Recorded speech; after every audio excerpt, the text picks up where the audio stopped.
Hi, this is Tiffany Spowinski. I'm the owner of Bridgewater Lifestyle Magazine.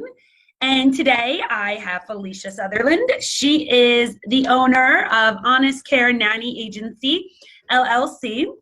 And we're going to do a little bit of an interview. We tried to do this as a Facebook Live earlier because we're keeping our social distance here. I tried to connect her into the interview. That went horribly wrong. I need to test my technology a little bit better before trying something like that again. I've done a lot of Facebook Lives in person, but I had not attempted to interview somebody in a separate setting. So still working on that. But we figured we would film this on Zoom and then put it up for people to watch. So I'm just going to ask Felicia a couple of questions and give you a little bit of information about her company. So Felicia, can you tell us a little bit about your nanny agency? Yeah, so like you said, we are Honest Care Nanny Agency, and we specialize in helping families, parents, busy working parents or stay-at-home parents find highly qualified nannies to come work in their home.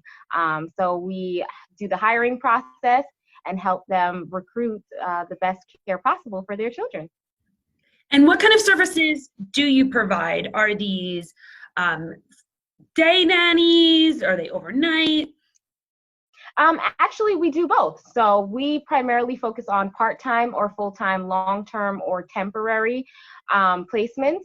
And these can be nannies that work 40 to 50 hours a week or 20 hours a week, as well as newborn care specialists, which are, overnight nannies that focus primarily on that postpartum stage, when baby just comes home to about 3 months. Those are when newborn care specialists usually are available to help. And so, if you're a parent that just came home from the hospital and maybe you're recovering from a C-section and you need some extra sleep and extra time to recover, and you need somebody that can focus 100% on baby, then a newborn care specialist would be the person that you would recruit. And so we offer all those kinds of placements. We don't offer live-in though.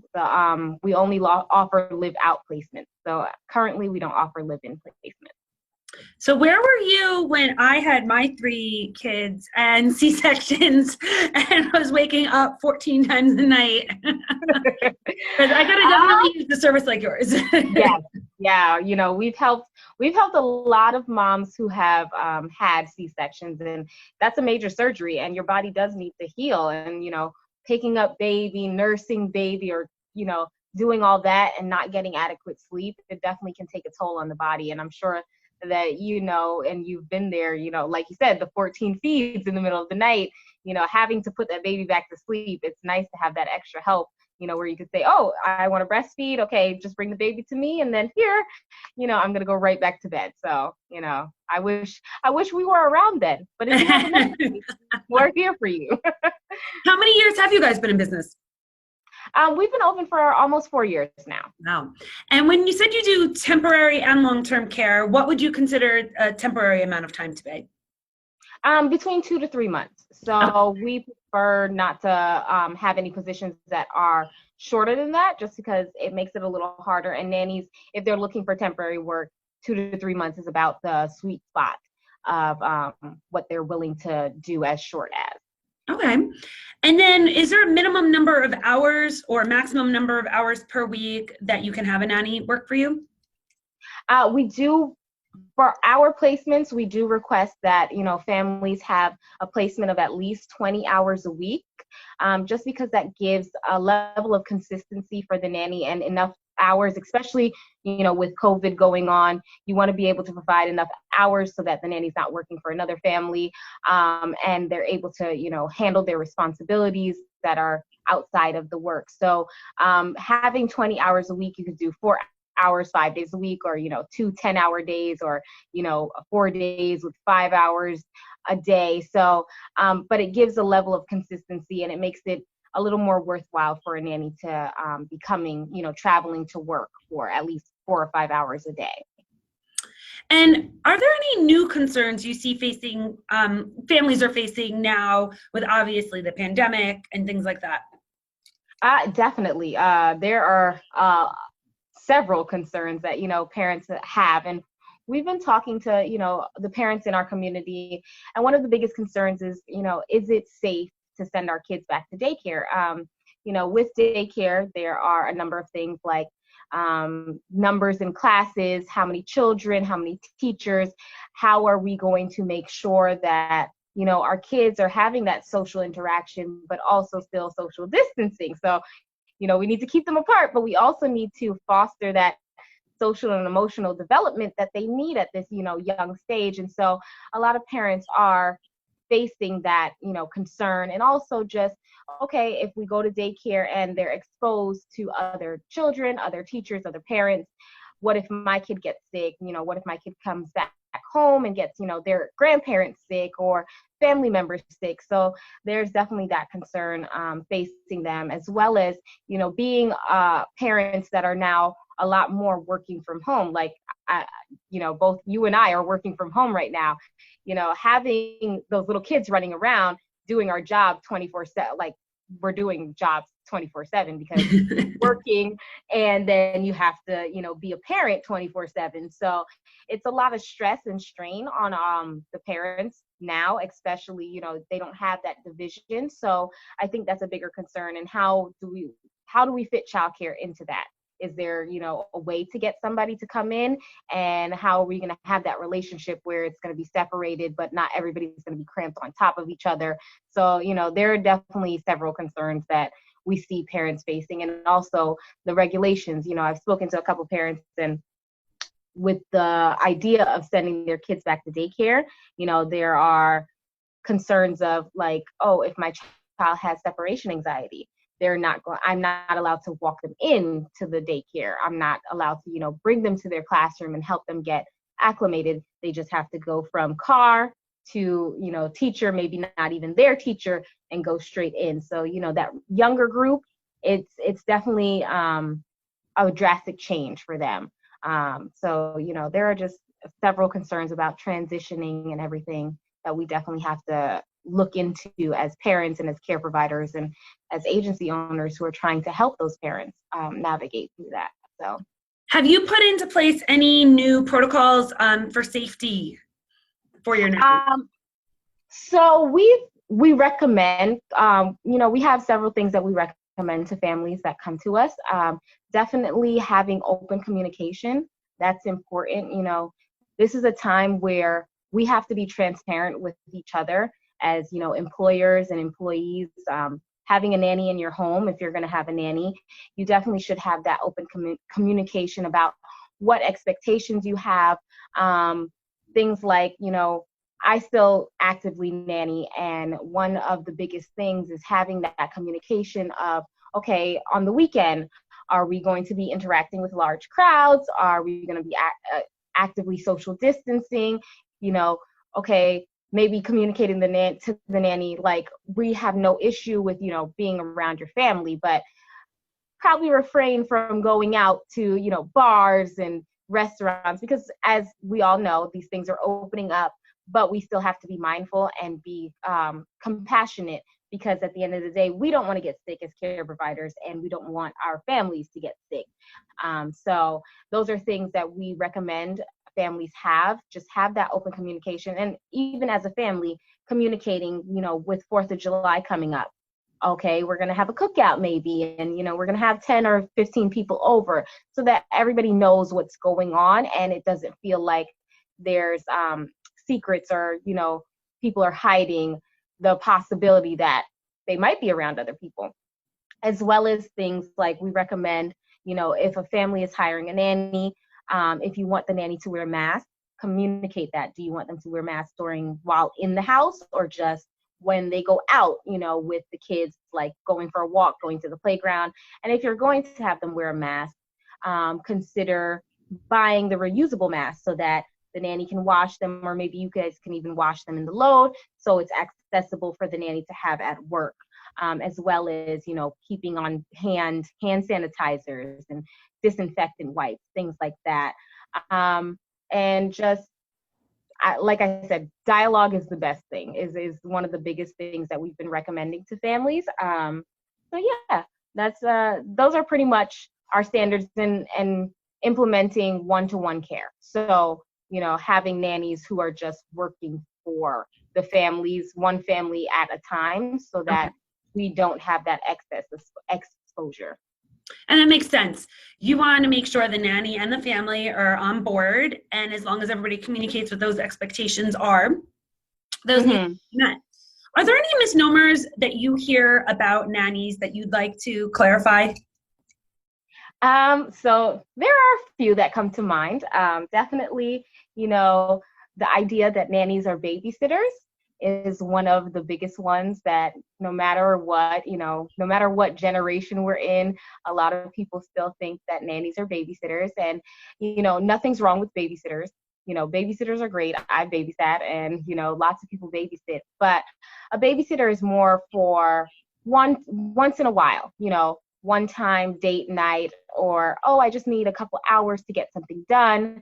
I'm going to hire this person, maybe a high school student, maybe a college student, or maybe somebody who's just looking for a couple extra hours of income to come and just supervise the kids. Whereas a nanny is somebody who is invested in your child's, growth and development, and invested in your family. So it's not just a support for your child, but it's also a support for the family system.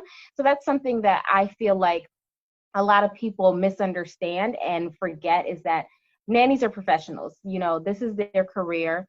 And with that comes an expectation of compensation. So sometimes when you think, oh, I just want to hire a sitter, first time parents are like, oh, I'm just going to hire a sitter. They think, okay, we can just pay them, under the table cash. And they don't really consider the going rate of what, the cost of having, that full-time care and that dedicated, educated care comes with. So that's one thing. And then another thing is that a lot of people don't realize that, nannies are still human. So, just like nannies are extensions of moms, right? And, everybody thinks mom is superwoman, she could do everything, but at the end of the day, mom needs a break too sometimes. And with that, nannies, they also, they need some downtime, they need their weekends. And sometimes families forget that, the nanny is not bionic. She's not the superwoman that's going to come in and work 80 hours a week and, be able to just keep going all the time. So, we have to give, like I said before, compassion for maybe the nanny forgets to, unload the dishwasher today. Mistakes happen, things happen. And, as we know, working with kids is a lot of work. It's definitely, sometimes you're like, woo, I'm going to pull my hair out today. But they take a lot of time and energy. So, running around with the kids, it takes a lot of time. And, the primary focus is for the nanny to focus on the kids. So, maybe the living room didn't get vacuumed, or, but she'll do it the next day. So instead of being harsh about those things and stuff like that, or being really stringent, just have some compassion and, be able to understand that just like we are, we need that break and we need reprieve, and we, don't always get to everything. Sometimes that will happen too with having a nanny in your home. So Felicia, I don't know if you know this about me, but I actually was a nanny in my younger days. Yep. I worked with great families, but I once had a kid disappear on me. He hid. He thought it was funny. I did not think it was that funny, as I was this close to calling the police before, thankfully, he made his appearance out of the closet where he was hiding. Oh, wow. Yeah, that was a rough day. Thank God everything was okay and I kept my job. But I could relate to the idea of having compassion, because yes, when you work with kids, crazy stuff can definitely happen. How do you actually find your nannies? Is there sort of something you're looking for in a nanny when you bring them onto your agency? So to answer the question about how we find our nannies, we do look on various hiring platforms, through social media, through our website. Most of our nannies come through our website. Just, if they see that we have a position available or they're interested in working with us, as well as, the inner network of nannies that we have worked with in the past. We constantly are communicating with them and seeing if, they're looking for a new position, if they're interested in the position that we have coming up or active. So that's pretty much how we find different, various internet platforms. Sometimes we do go to colleges and, talk to, maybe the graduating class, because they are, coming out of college, and especially those that are studying in early childhood education or the education field, it definitely is a plus to have a nanny with that background that can provide your child with that, curriculum and that expertise working in the early childhood education field. So, we that's what we look for. We look for people who are passionate about, what they do, who really care about serving and helping, families that have the experience working with, especially younger age, because that's where we primarily see the need for nannies. People who are passionate about working with young children, babies to toddlers to, early school age kids. But yeah, and you have to be trained in CPR certification and know what you're doing so that you can save a life. If God forbid, like you said, sometimes kids run away. You got to be prepared for these emergencies. So yeah, we definitely, that's what we look for in our nannies that come to us. And are you currently hiring? Yes. Not me. I don't need it. No, you don't want to come back to the nanny world? I think I'm good. I'm sure you have your hands full with your 3 kids already, right? But yeah, we are definitely looking for anybody who is interested in being of service, who really is passionate about working with children and working with families, especially because it's an intimate relationship. We are definitely looking for those individuals. We always are taking applications for jobs that may be open now or coming up in the future. We're definitely expecting a rush of babies after this coronavirus. A lot of parents have been home by themselves. So, we're expecting that December, January, we're going to have some new babies who need some newborn care specialists. So if you're out there looking for a job, or you think that you're going to need a job in December, January, definitely send us your resume. We can provide that, later on, where they can send their resume. But yeah, we're always looking for, and new clients, we're always looking for those as well. New parents, seasoned parents, parents of 2, grandparents, whatever, your need may be, we're here to help. So, where's the best place for people to get more information about your agency? They can visit our website, which is www.honestcarenanny.com. Or they can follow us on Facebook or Instagram, which is either Instagram or Facebook at Honest Care Nanny. So we definitely post a lot of resources on our social media pages, blogs and helpful tips and crafts and stuff for parents, especially now. We know that everybody can't afford to have a nanny, but we like to offer that assistance of, activities that you can do with your kids at home while we're still all in, cautious mode of as far as sending them out and about. So sure. Well, Felicia, thank you so much for joining me today. And I really appreciate you sitting down with me. It has been a pleasure learning more about Honest Care Nanny Agency, and I look forward to seeing you again in the future. And if anybody has any questions, I will also post the contact information in this thread. All right, sounds good. I'm glad that I was able to talk to you. Have a great day.